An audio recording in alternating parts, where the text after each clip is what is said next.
Hello everyone. Today we talk about how to fix the app of Ewa.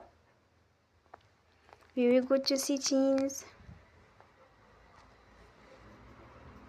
Then we click on apps. After that you will search the app Ewa.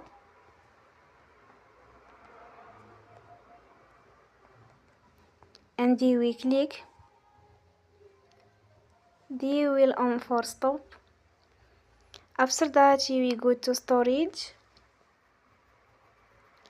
Then we click on clear cache.